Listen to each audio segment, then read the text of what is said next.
Hello artist, welcome to Pakka 3D studios. இந்த வீடியோவில் ஒரு ஃபிசிக்கல் ஆப்ஜெக்ட்டை எப்படி 3D ஸ்கேனிங் பண்ணி அதை எப்படி நம்ம சீனில் யூஸ் பண்ணலாம்னு சொல்லி பார்க்க போகிறோம். அதுக்கு முன்னாடி நம்ம சேனலை சப்ஸ்கிரைப் பண்ணலாம், மறக்காமல் சப்ஸ்கிரைப் பண்ணிடுங்க. ஸோ 3D ஸ்கேனிங் பண்ணுறதுக்கு நான் இந்த மாதிரி ஒரு ஸ்டாச்சு ஒன்று எடுத்துக்கிட்டேன். உங்கள் வீட்டில் என்ன இருக்குதோ அதை நீங்கள் யூஸ் பண்ணிக்கலாம். இதை வந்து இப்போ நம்ம நல்ல லைட்டிங் இருக்கிற ஒரு என்வாயன்மெண்ட்டில் ப்ளேஸ் பண்ணிடலாம். ப்ளேஸ் பண்ணிவிட்டு ப்ளே ஸ்டோரில் பாலிகாம்னு ஒரு ஆப் இருக்கும். அந்த ஆப்பை டவுன்லோட் பண்ணி ப்ளஸ் பட்டனை கிளிக் பண்ணிட்டீங்கன்னா நீங்கள் சீரிஸ் ஆஃப் இமேஜஸ் எடுக்கிற மாதிரி இருக்கும். ஸோ 360 எவ்வளோ முடியுமோ ஒரு 60 to 70 இமேஜஸ் இருந்தால் போதும்னு நினைக்கிறேன். அதை ஃபுல்லாக ப்ராசஸ் பண்ணக்கப்புறம் பாலிகேம் ஆப்பில் பார்த்தீங்கன்னா அந்த 3D மாடல் வந்து ஓரளவுக்கு ரெடி ஆகிடும். ஸோ ஃபுல்லாக பார்க்க அது வந்து எப்படின்னா நம்ம டெக்ஸ்சரோடவே அது வந்து ஃபுல்லாக கேப்சர் பண்ணி கொடுத்துரும். அது மட்டும் இல்லை, நீங்கள் பாலிகாம் ஆப்லேயே வந்து நீங்கள் எவ்வளோ பாலிகான்ஸ் இருக்குன்னு சொல்லி செக் பண்ணிக்கலாம். ஒன்ஸ் 3D ஸ்கேன் வந்து உங்களுக்கு சாட்டிஸ்ஃபை ஆனதுக்கப்புறம் இந்த மாடலை எப்படி நம்ம க்ளீனப் பண்ணி ஒரு என்வாயன்மெண்ட்டில் எப்படி யூஸ் பண்ணலாம்னு சொல்லிட்டு பார்க்கலாம். அதுக்கு ஃபஸ்ட் நான் பிளெண்டர் ஓப்பன் பண்ணிக்கிட்டேன். ஸோ பிளெண்டர் ஓப்பன் பண்ணி எல்லாத்தையும் டெலிட் பண்ணிடலாம். அண்ட் நம்ம 3D ஸ்கேன் மாடலை வந்து நம்ம இம்போர்ட் பண்ணிக்கலாம்.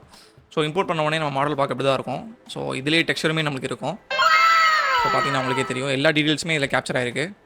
இந்த மாடல் இப்போ ஷேட் ஸ்மூத் கொடுத்தீங்கன்னா மெஷ் எல்லாமே ஒரு மாதிரி ஹார்ட் எட்ஜஸாக இருக்கும்.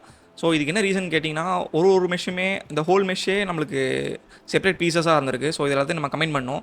ஸோ அதுக்கு நான் என்ன பண்ணுறேன்னா, எல்லா எட்ஜஸையும் செலக்ட் பண்ணிவிட்டு எம் கொடுத்து நம்ம மெஜ் பண்ணிக்கலாம்.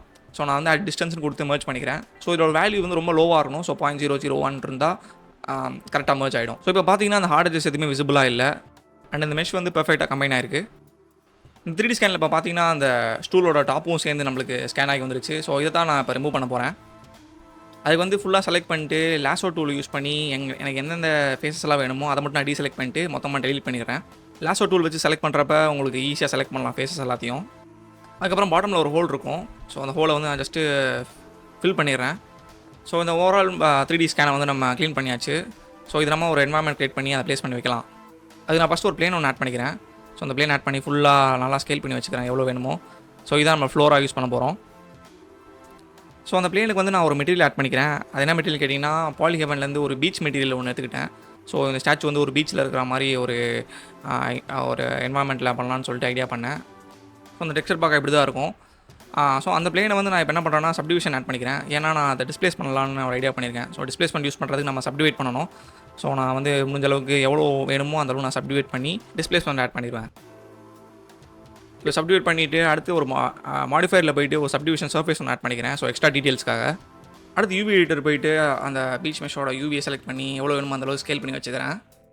ஸ்டில் இந்த மெஷ் வந்து ஃப்ளாட்டாக தான் இருக்குது. ஸோ அதுக்கு டிஸ்ப்ளேஸ்மெண்ட் ஆட் பண்ணோன்னா நம்ம செட்டிங்ஸில் போய்ட்டு அங்கே பம்ப் ஒன்லி இருக்கும். அதுக்கு பதிலாக நம்ம டிஸ்ப்ளேஸ்மெண்ட்னு மாற்றினா அந்த மெஷ் வந்து ஓவரால் டிஸ்ப்ளேஸ் ஆகும். ஸோ இப்போ பார்த்தீங்கன்னா டிஸ்ப்ளேஸ்மெண்ட்டோட பீச் மெட்டீரியல் பார்க்கவே ரொம்ப ரியலிஸ்டிக்காக இருக்குது. சப்டிவிஷன் லெவல் இன்க்ரீஸ் பண்ணிங்கன்னா உங்களுக்கு டீட்டெயில்ஸ் இன்னும் அதிகமாகவே கிடைக்கும். இப்போ HDRIக்கு சேம் பாலிஹெவன் சைட்டில் போய்ட்டு நம்ம என்வாயன்மெண்ட்டுக்கு செட் ஆகிற மாதிரி ஒரு HDRI டவுன்லோட் பண்ணிக்கிட்டேன். அந்த HDRோட லைட்டிங் நம்ம எப்படி வேணுமோ சேஞ்ச் பண்ணிக்கலாம். ஸோ இப்போ நான் ஒரு கேமரா ஒன்று ஆட் பண்ணிக்கிறேன். ஸோ அதை ஆட் பண்ணிவிட்டு நம்ம ஸ்டாச்சுவை ஃபோக்கஸ் ஆகிற மாதிரி வச்சுட்டேன். அண்ட் அந்த ஸ்டாச்சுவை லைட்டாக ரொட்டேட் பண்ணி வச்சிடுறேன். ஏன்னா சேண்டில் இருக்கிற மாதிரி கொஞ்சம் ரியலிஸ்டிக்காக இருக்கிறதுக்காக. டிஸ்ப்ளேஸ்மெண்ட் கொஞ்சம் கம்மியாக இருந்துச்சு. அதான் ஷேடர் ரேட்டில் போய்ட்டு ஸ்கேலை லைட்டாக இன்க்ரீஸ் பண்ணேன். ஸ்கேல் எவ்வளோ இன்க்ரீஸ் பண்ணுறோமோ அந்தளவுக்கு நம்மளுக்கு ஹைட்டுமே அதிகமாகும். ஸோ ஓவரால் சீன் பார்க்க இப்படி தான் இருக்கும். இது வந்து நான் 3D ஸ்கேனிங் பண்ணதுனால இந்த சீன் வந்து ரொம்பவே ரியலிஸ்டிக்காக இருக்குது. ஸோ இது எல்லா டீட்டெயில்ஸுமே கேப்சர் பண்ணி இமேஜ் டெக்ஸ்சரோடய நம்மளுக்கு கொடுத்துருச்சு. லாஸ்ட்டாக நம்ம கேமராவுக்கு ஒரு டெப்த் ஆஃப் ஃபீல்ட் ஆட் பண்ணிடலாம். ஸோ டெப்த் ஆஃப் ஃபீல்டு வந்து நம்மளோட ஒர்க்கை வந்து இன்னும் கொஞ்சம் ரியலிஸ்டிக்காக காட்ட ஹெல்ப் பண்ணும். அண்ட் இந்த ஒர்க் வந்து ஏஐயான்னு கேட்டால் அது எக்ஸாக்டாக சொல்ல முடியாது. இது வந்து ஒரு ஆட்டோமேஷன் சொல்லலாம். ஏஐ பற்றி அப்கமிங் வீடியோஸில் பார்ப்போம். ஸோ மறக்காமல் நம்ம சேனலை சப்ஸ்கிரைப் பண்ணிக்கோங்க. இப்போ நம்ம அதை ரெண்டர் பண்ணிடுவோம். தேங்க்யூ ஃபார் வாட்சிங். Peace out.